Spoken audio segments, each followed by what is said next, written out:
On this edition of the Table of Content, we have the pleasure of talking with Shana Buck, one of our contributors to We Are One Body Audio Theater. And as it happens, she happens to love stories. We'll find out why coming up next here on the Table of Content. Stay tuned.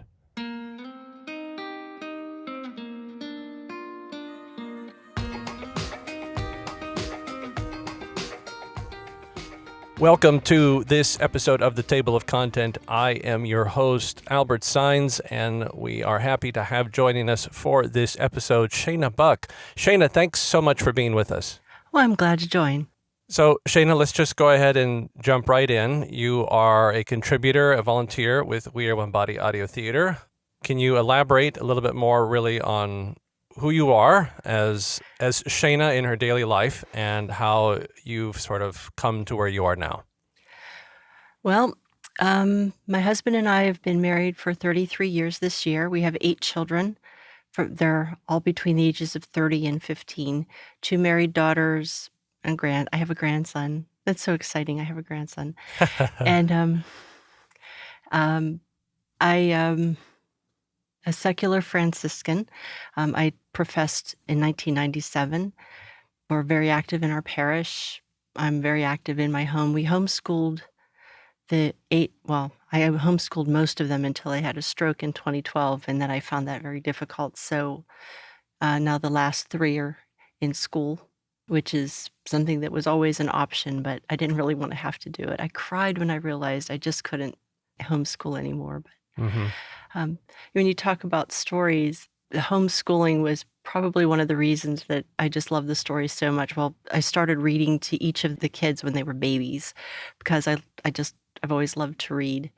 And so there's lots of memories of laying on the bed through the summer surrounded by kids reading The Hobbit out loud and The Lord of the Rings out loud and the Chronicles of Prydain out loud and doing all the voices and just laughing at the absurdity of some of the characters or the things that they do and that just joy of sharing a story together.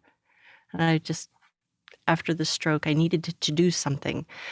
And I was finding doing things really difficult, and socializing was really difficult because the stroke had initially damaged some of those sort of barriers that we all have. Like when you're in a store and somebody says something to you and you know that you really shouldn't respond at that moment. Sometimes I don't have that. And so if I were working in a store and somebody said something rude to me, that barrier is sometimes partially open and I might just say something back without thinking, and that would get me fired. So I needed a job that I could do that wasn't going to get me fired regularly. Right. So, and that's how I ended up in audiobooks. And I took a course online in 2017, and I've done 12 complete books, and mostly in young adult and fantasy and science fiction. I've got one on the Divine Motherhood, which is a beautiful book on Mary's motherhood. And I recommend that highly, even though my Latin is pretty poor. Is anyone an expert at Latin really anymore? There are probably some people on YouTube that are, but I don't know any. But it was really kind of funny when I would get to these spots and I would think, why do I have to do the entire Aquinas's entire question and answer in Latin? Well, okay, here we go. Well, wow, 12 books. And was that like a solo read for you? Like you did the entire book? Yes, the entire book. And some of the books are like 15 hours long. So it's a long slog, but it's a joyful slog. And every book has its little boring passages, and there are places where, just like when you're driving, you start off and you get to your destination and you're not really sure how you got there, but obviously you did.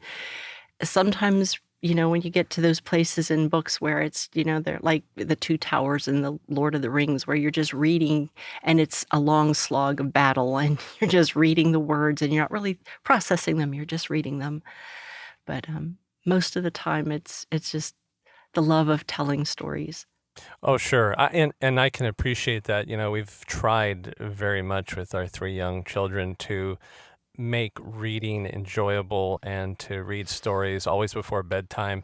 But Hmm. but my wife in particular is very attached to literature, and she's made it a point with all three children before they're 6 or 8 months to have gone through the entire Narnia series Oh, by C.S. lovely. Lewis. So and obviously they may not be comprehending it, but she wants to read to them. She wants to read Hmm. to them a good story by an excellent author. That has just such fantastic characters and such a fantastic sort of land.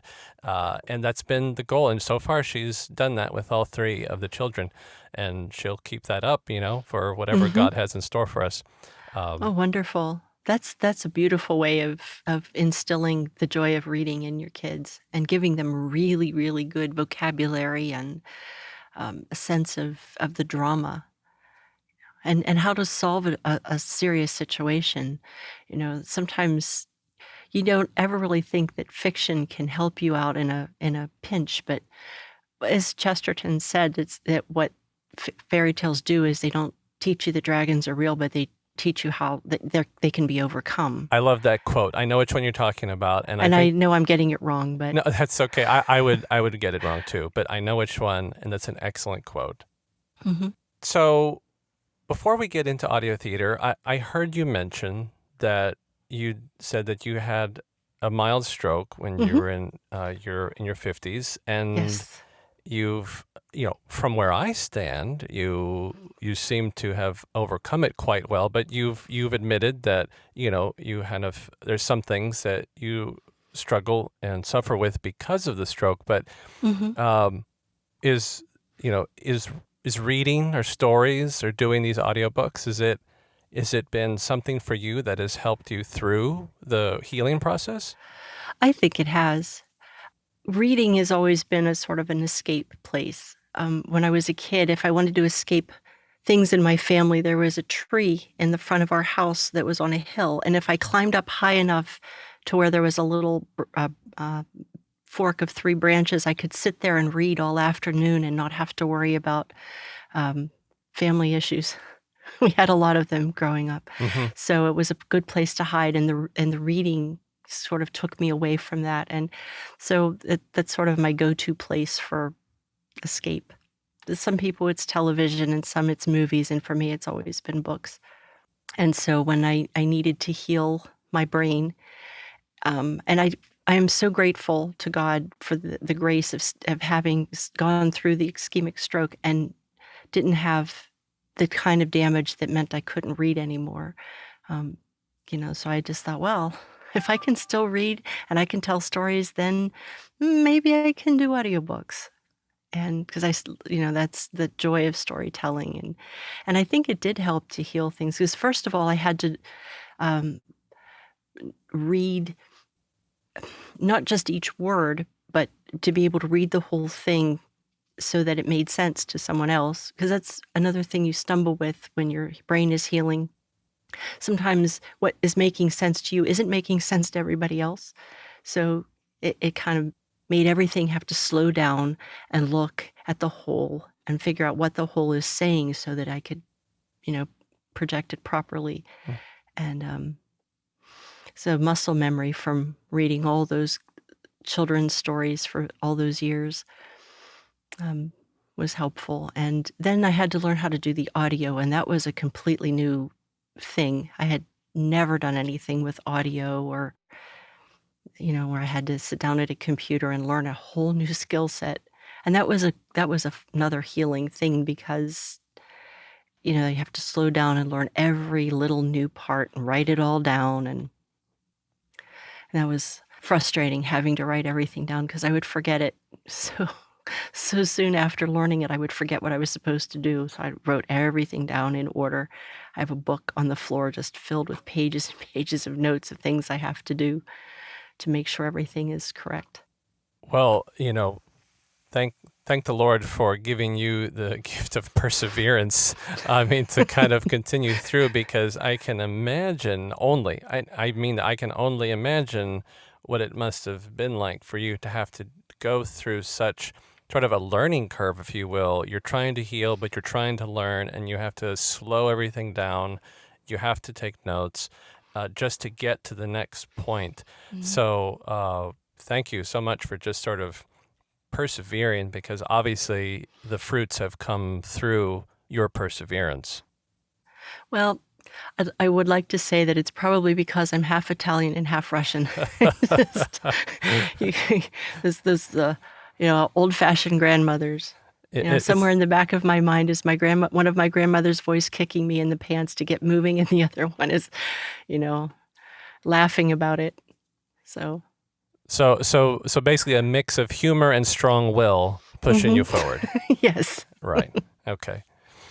Well, I want to get to the audio theater section, and I want to make sure I disclaim I am no medical expert, but I want to believe that there was a great amount of healing for you, and that there still is in the reading, the audiobooks that you do. I've Mhm. only read a little bit about such topics, but there seems to be something with creativity and art and the mind and being able to heal. And it looks like you are a good example of how that healing can take place. Yeah, God is good Yes, all the time. all the All the time. time. So now, how did you find audio theater? Um, I'm trying to remember, but I think I saw an advertisement on Facebook for the barking cat, and I thought that was really fun. After doing audiobooks for a couple of years, I started to think, what else could I do with audio that would be fun? And I thought I wished we could go back to the time of radio shows. And I thought, well, maybe I could make my own little company of people doing radio shows, but it was impractical from where I live and for my skill set. So I saw the barking cat and I thought, I could do that. There's the And answer. so, yeah, so I went, my son and I drove out to Greensburg, which is a 2-hour drive from Weirton. And I was a little late getting there because our GPS sent us off in the wrong direction somewhere. Oh, thank Not you, sure why. GPS. Yes. And so we got there a little bit late and I auditioned. I didn't get the part, but I had a really good time touring the studio and talking to everybody. And then when the next thing came up and it was now all remote, I could do this one. Right, right. So, yeah, so I did the Blue Cross, which I think was one of the first remote, if it wasn't the first one, it was one of the first remote, where everybody was at home on their Hmm. phones and their various microphones, connected by Zoom. That was a lot of fun. I really enjoyed that. Um, so you've done a couple of sort of individual recordings, Mhm. and let's see, what do you have here? I have Uncle Wiggily and the Skycracker. Here is The Little Door, and your latest one, The Tale of Mrs. Tiggywinkle. Mhm. And I'm going to pick on that one only because we have a very nice hardbound collection of the Beatrix Potter stories, and my boys have been requesting those as of late, and my wife has been reading, and she just told me when she found out I was going to be interviewing you, and she saw The Tale of Mrs. Tiggywinkle, she said, "Oh, well, we just read that one." So I gave it a listen, and that was the first one that I actually clicked on, and I have to tell you, I didn't actually know if the accent you were using was your real voice or it wasn't, because it was so, to me, it sounded really good. And I was thinking, oh, well, she's not from around here. Uh, but then Well, I grew up in Pittsburgh, so yeah, I am from around here, but not from Texas. right. No, I understand. Mhm. But no, I was just really enamored with the way that you told the story with such a sort of a pleasant and warm sort of tone. So I'm curious if you could just tell me about how it was recording that for you. It was a lot of fun. Most of the fantasy books that I do have a lot of British voices in them. And I have a friend, Sue Sims, in Bournemouth, England, who is um, my dear friend, and she also does voice coaching with me from time to time. She'll tell me how words should be pronounced, or sometimes I just, can talk with her. Well, how about this section? And we'll Skype, and I'll tell her, and she'll correct my English. She's always correcting my English. I work on that, so because I do it so often, it comes very naturally, and so it's more fun, I think, to just do all the voices, the little voices of, Mrs. Tiggy Winkle, and then switching over to little Lucy's voice, and then the narrator, like the mommy narrator voice. Well, excellent job as far as Thank I'm you. concerned. Like I said, I enjoyed it, and I'm sure that anyone who has listened to it enjoys it as well. It would be a nice way, I don't want to I want to make sure everyone understands I am not dismissing the goodness of an actual book and reading an actual book, but Mhm. it would be a nice way to sort of introduce a Beatrix Potter story to someone, just to have your rendition of it played. Well, thank you. So what about the future with audio theater? What are you hoping to do or get into?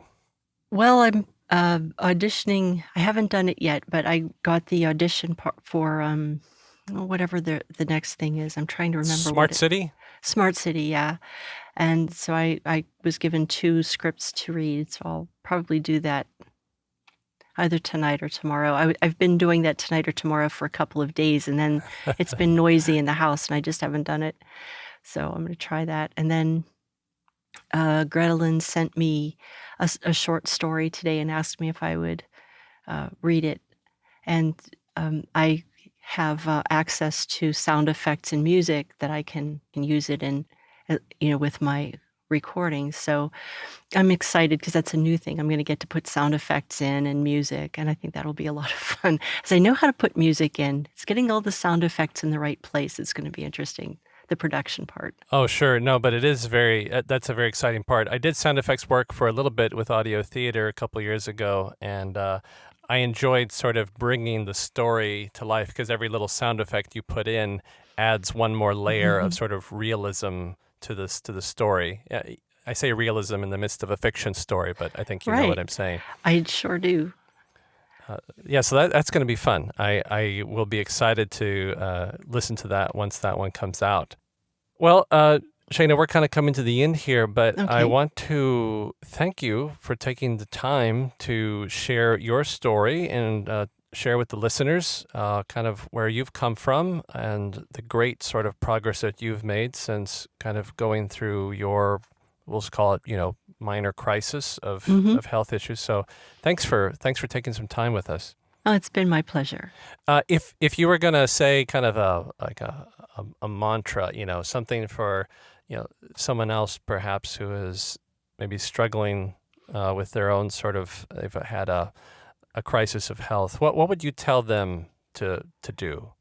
Talk it over with God. Ask Him what direction will be the most healing for you, and then go in that direction and take it very slowly and be patient with yourself. Healing takes a long time. I'm 2012 was when I had my stroke, and there's still places in my brain that are healing. I still have some side effects from that. So just be patient with yourself and let yourself heal, and use whatever it is that God is telling you, what direction you feel that pull in, to take it slow and let that help heal, that process of healing. And there's a lot of areas where it doesn't just have to be brain damage. There's physical healing that has to be done too sometimes. Be careful, be slow, and be patient with yourself. Well, that's excellent and beautiful advice, and I thank you for sharing that. You're welcome. Ladies and gentlemen, if you'd like to hear some of Shana's recordings, I invite you to visit the website, waobaudiotheater.org, or any of our other media outlets, so that you can hear this wonderful, wonderful woman's voice as she brings tales from Beatrix Potter and other places to life. Keep an eye out for more work from Shana coming up. And we thank you for taking some time to listen to this episode of The Table of Content. We hope you will tune in again next time. Until then, take care, be safe, peace.